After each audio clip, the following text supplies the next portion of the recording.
So two things. Going back to the other day from one of Rabbi Podlashuk's shiurim, he was discussing. Actually, no, this is something else, Netzilat Yadayim. But actually, I asked a question about Netzilat Yadayim. Now, in the morning brachot, the first one you say is Netzilat Yadayim, then you say Asher Yatzar. But you say that at Davenim. So the question is, why don't you say it before you wash when you get up in the morning? Because that's what you're doing. So I asked actually a Rov on the Aish Rabbi Q&A section of the Aish website, and he said, no, that's the way you do it. It seems a bit weird. Like when you wash, before you do a motzi, you wash first. Then you wash your hands, then you say the bracha. Yeah, you wash, then you say the bracha as part of shacharit.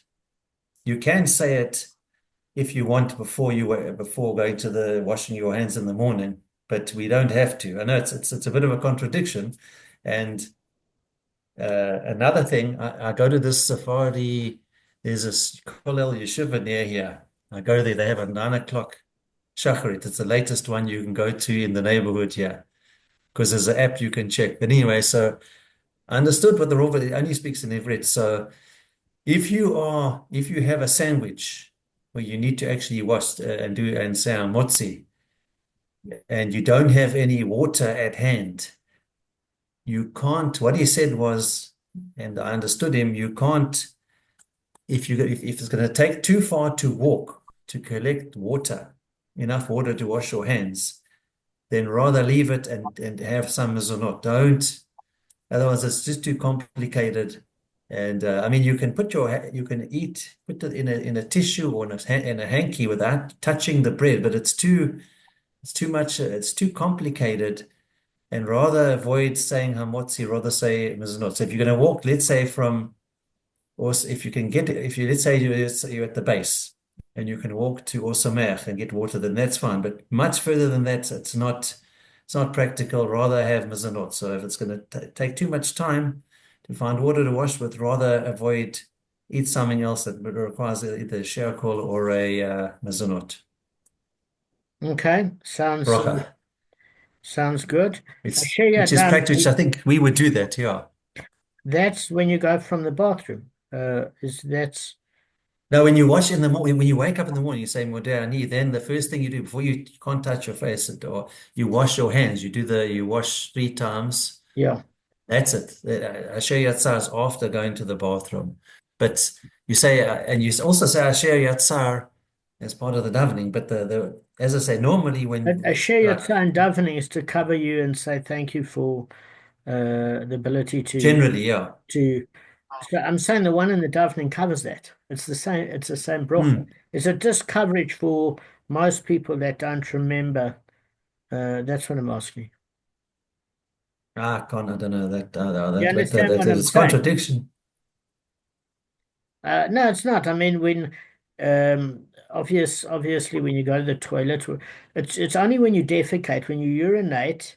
Do you do that for number one or only a number two? It seems from the wording. You have to do it as well. But from Podlashuk Shir, that's what I For understood. a Some number one, people for do. urination, you do it as well as defecation. You wash You're with talking about washing your hands. Yes. So I was told by my neighbor, and he reports directly into Rabbi Auerbach. So I'll check with Rabbi Auerbach. He Just says double check, yeah. he says you don't need to for a number one. That's what I thought, because the wording itself says openings and closings, and the only reason I generally like to do a number one and two is to be yoitzi both brachas, because if ever a person is getting older or has kidney stones or whatever, it's just a wonder to be able to urinate the same as it is to be able to defecate. It's like an old car. And like when you're younger, you can go through the night. During the night, an older person in their 40s or 50s gets up and takes a leak. And I'll end off on this scene. I was actually hoping Lance would come and join. He did have a job interview, and maybe he's, please God, still stuck with that, which is a good thing, guys. So it's not like him to be late. He's very timeless. So I'm going to send this to a new link. That's why Kevin started first. It's not ordinary, but to just cover him in case he could join. He's going to have to listen to the share. I'll send a new link, and just before I do, I'm going to stop the recording for a reason. Um, hang on. I'm trying to work So, out. Damon, just one thing. Sorry, I think Shulchan Aruch says that, but modern day, you probably just wash your hands, like Gavin said. Of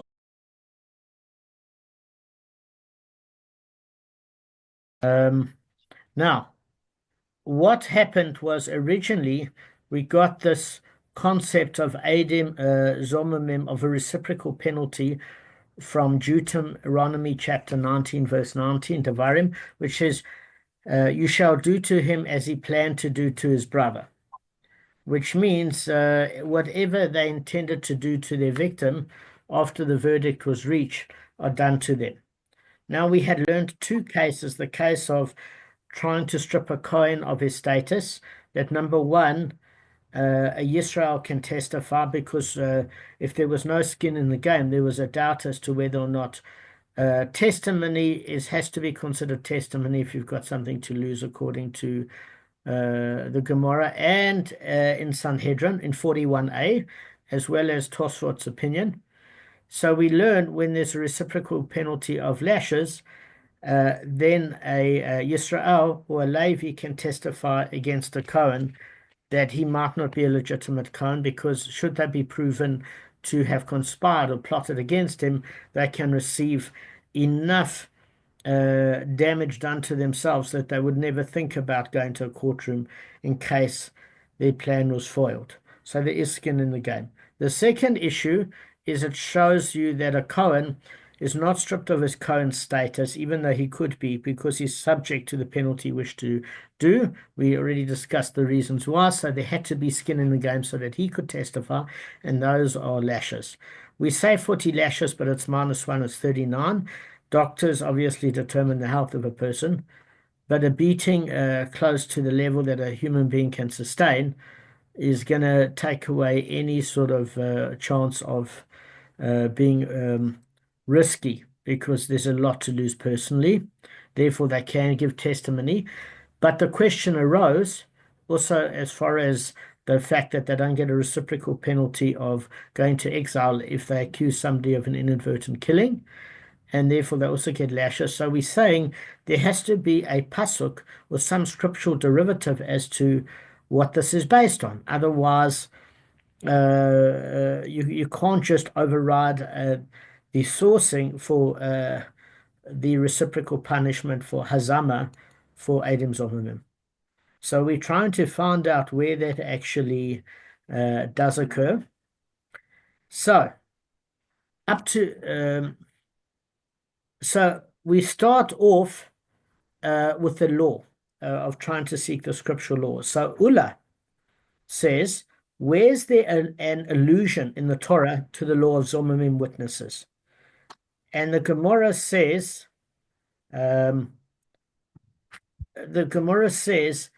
what do you mean, Ulla? What do you mean an allusion to Zomimim witnesses? How can there be an allusion? Because it's written straightforward in Devarim, and you shall do to him as he planned. It's unnecessary to have an allusion about dealing with Adam Zomimim. It's in the pasuk. So the Gemara has to therefore rephrase the question. And that question is rather, where's the actual source in the Torah that Adam Zomimim that can't get the reciprocal penalty get lashes? So it wasn't an allusion, as Ulla initially put out, for do they get punished? It was what is the replacement punishment when the reciprocal punishment no longer applies? And therefore Ulla responded, look, I'm going to get much more specific. And in Devarim, Deuteronomy chapter 25, verse 1 and 2, okay, it says, for it is written, and they in the Chumash, okay, guys, you can look at it, chapter 25, verse 1 and 2, and they shall exonerate the innocent and convict the guilty, and it shall be that if the guilty one is liable for lashes. I'm going to repeat this.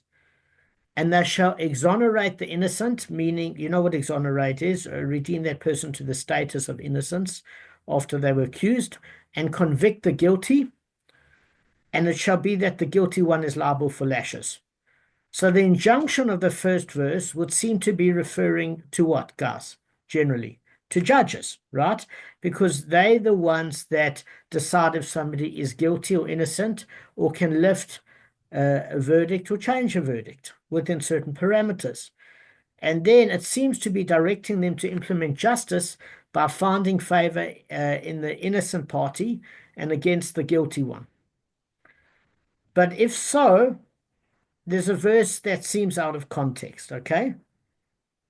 Because if you want to say that the judges exonerate the innocent and convict the guilty, this is a pretty broad statement. Let's look at the problems. When you deal, what are the most common cases, do you think, guys, that appear in a courtroom? Brendan, you want to give a go at this? You haven't had a chance to contribute much because a lot of what we've dealt with is previous learning history. I'd like you to think logically. What are most cases that come to the courts? Sorry, just repeat your question that you're asking of me. Okay. See, I do this regularly for the guys because I can see whoever fades out, and I just, on the spot, I just take them out of the comfort zone. So what I'm saying is, when you look at the pasuk and it says, "And thou shalt exonerate the innocent and convict the guilty, and it shall be that the guilty one is liable for lashes." Who are we talking about that exonerates? Because generally, the only person that can make somebody guilty and innocent in a court case is whom? Judge. Exactly. The Judges. witness. No. The witness can purely give their testimony, generally, but it's the judges that determine verdict or a rescinding of a verdict. Okay. Or the Yes. ability to maybe countersue or perhaps appeal, court appeal. So, what are the majority of cases that appear, in your opinion, in a courtroom? What do people generally sue about? I'd say monetary. Exactly. I'm not talking about a criminal case when one donners the other. In South Africa, it's not rare. Sadly, it's probably as common as monetary cases, an assault case, but that's mainly an issue for police because, as far as assault is concerned, it's a crime, and therefore you don't have to go to the extent necessarily of a court case. You can have that person arrested. But in any normal country where there's reasonable laws to stop assault and this sort of behavior, not in the dark end of Africa. What happens in most first world countries where there's a deem of is that issues that come before a judge are monetary, exactly as Brendan said. There was expectation management, and therefore you were disappointed and you're not paying for the goods or services, or that person is not really honest and you've given them goods or services and you're battling to get money out of them. It's monetary. So I want to ask you a question. Is it necessary, do you think, guys, in most cases, do you think in any cases there would be lashes in a monetary case for the guilty party? Yes or no? I would say some they are. Okay, that Brendan says in some that are, Gavin said. Yeah, I would say the same. I'd say if the guy has no money, then and he owes, then probably lashes is warranted. Okay. So the Gemara has something else to say on it, and I think No, I disagree. I also disagree. you can't say that after I said the Gemara says contrary, guys. No, okay. Talk about page. It's like waiting for Kamala Harris and Donald Trump, and they say, always pick them once the elections are done. It takes guts to say your position before. So I believe you guys, but you've got Damon, to the draw. before you say that, before you continue, okay. The reason why I say lashes wouldn't be good because lashes only for if you've committed murder or if you defame someone, not if you it's financial. Because what does he benefit by beating you? He doesn't get his money back. You sell your grain, you sell something, whatever. Okay, Arthur's got a good point in that the reason that you do that is that you want restitution. It's all very well the person gets lashed. It doesn't pay your bills, as satisfying as it is. Satisfying for like 10 minutes, and then you have to pay your bills. And then, hang on a sec, Kev. Kevin's frozen. Arthur's eating ice cream, but Kevin's frozen. Yeah. It's actually not. It's actually. I think he's eating hummus, not or tahina. Okay, I was starting to get chalish for it, but not hummus or tahina. So, Kevin, what you've got to realize is that the case of not paying debts is indentured servitude. You become a slave to pay. That's what I was going to say. Yeah, That's what I was and going to Kevin say. They knows don't. that. Then they don't. They can't beat the guy. Oh yeah, yeah. No, I forgot about that. I was going. I wanted to say that. So Yeah. that's a proof in favor of the fact that for monetary cases, which are the most common, there's not Makkos, there's not lashes at all. So the Gemara is saying that that's the problem. So when you determine that they shall exonerate the innocent and convict the guilty, it's and in most cases the only one that can do that would be the judges themselves. It's a heck of a problem because in most monetary cases, lashes do not solve the problem and they're not made to have restitution. Okay? And you could say something else, and this is what the Gemara brings. Maybe if somebody lies in order to deny that they owe money, or lies that a person owes them money, maybe they deserve lashes in that case for lying, right? Guys? Yeah, we're listening. I mean, what do you think of that question that the Gemara asks? Well, I think we already know that it only applies to criminal cases because that's pretty much what they're saying. Okay, so it's true and it's not true, meaning the sense that you could say that, for example, lying is a negative commandment. Thou shalt not testify falsely, which is the ninth commandment, by the way. And that commandment doesn't come too far before fiddling with another person's wife. So therefore, it's a serious one. You might think that the person gets lashes because they're lying in the court. Okay? It's not the same as not owing money. It's quite serious. Thou shalt not bear false testimony. So you think maybe they deserve lashes from that point of view. That's the argument that's given, perhaps. But the reality is they're only given lashes for something very specific. Gavin looks very frum with the Kotel background, but there's no Gavin. Gavin's not at the Kotel. It looks better when I'm on it because you can see the whole wall. Otherwise, I block off the view. All right. Now, well, my bracha to you is, Gavin, please God, may you have the money to go to the Kotel again and visit and have your prayers answered at the Kotel. And do the Birkat Kohanim there. Yes, Yeah, for all of us. And we do a siyum at the Kotel, and you do Birkat Kohanim with us. Amen. All right. Amen. Good. And on that note, we're saying, well, maybe that's possible. So we're saying, hang on a second.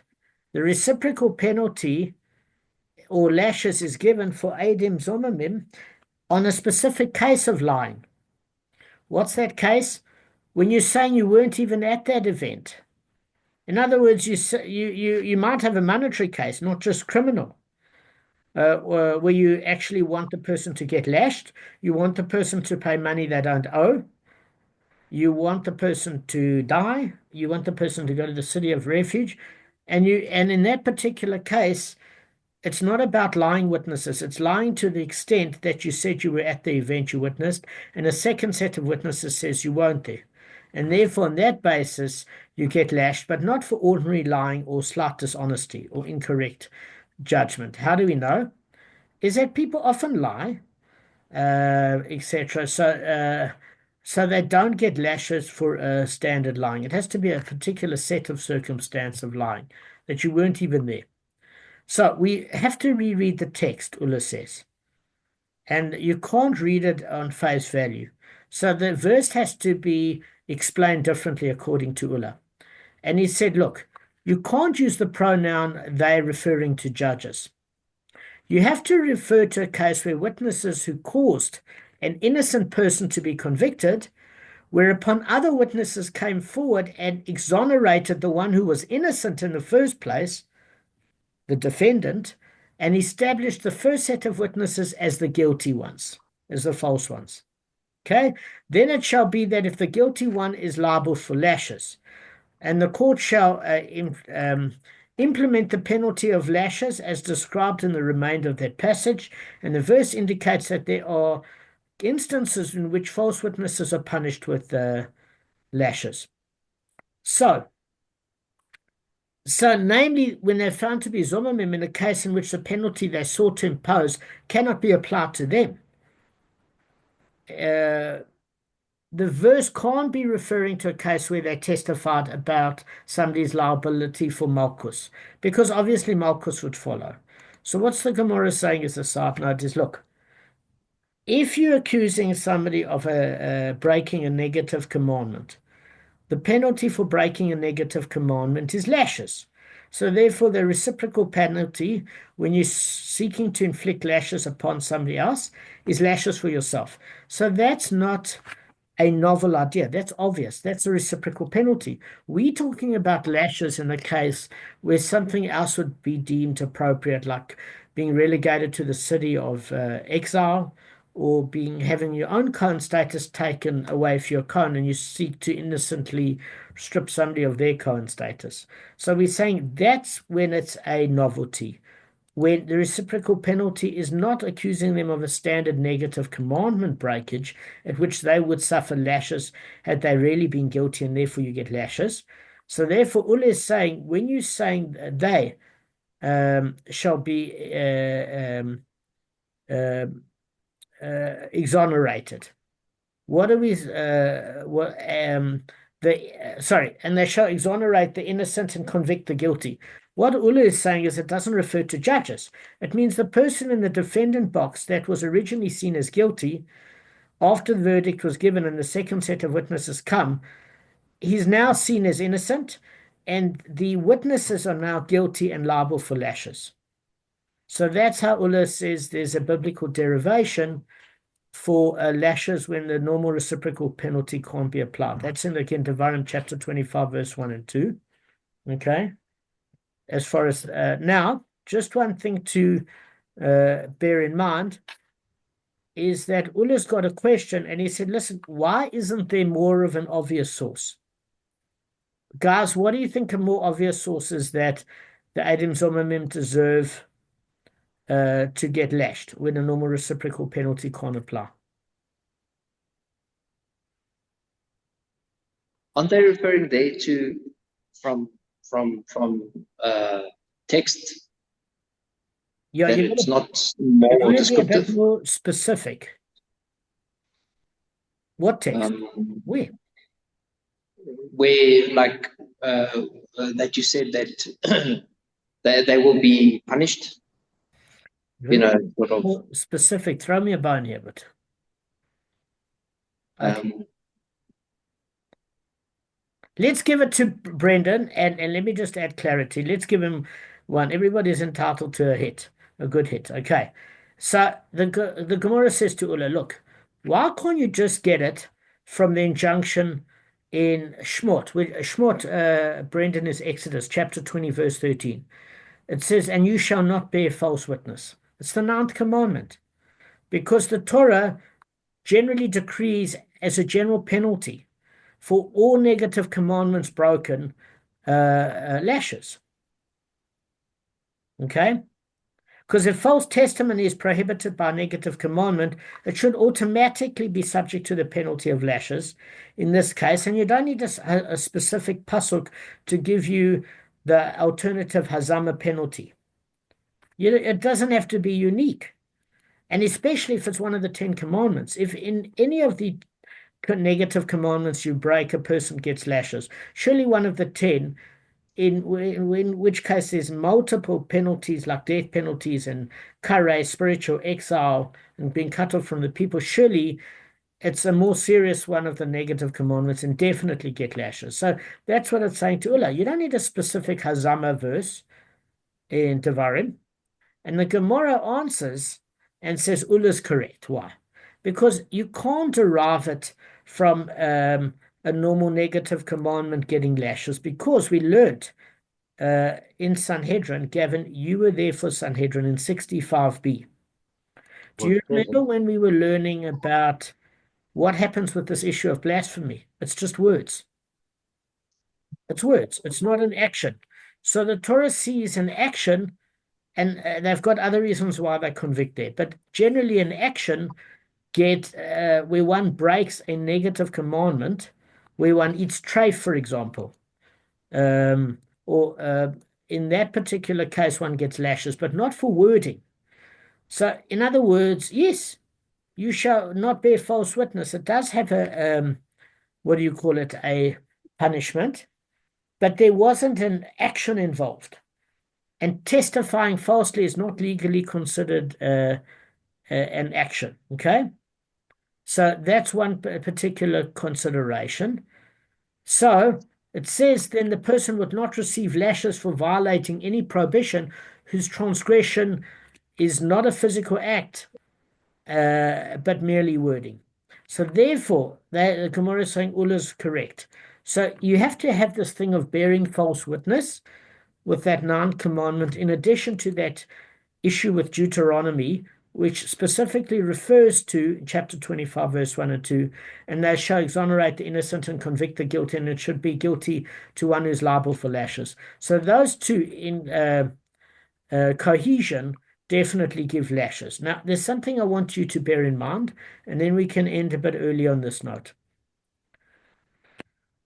Apparently, the Gemara's conclusion is that Makkos or lashes meted out to plotting witnesses or conspiring witnesses, which is known as zomimim, Adim zomimim, who cannot be punished with a reciprocal punishment, is not the result of having violated the prohibition of testifying falsely in the ninth commandment, but it's a specific hazama-related penalty, and that's why Ulla needed to bring that verse from Deuteronomy in chapter 25. Okay?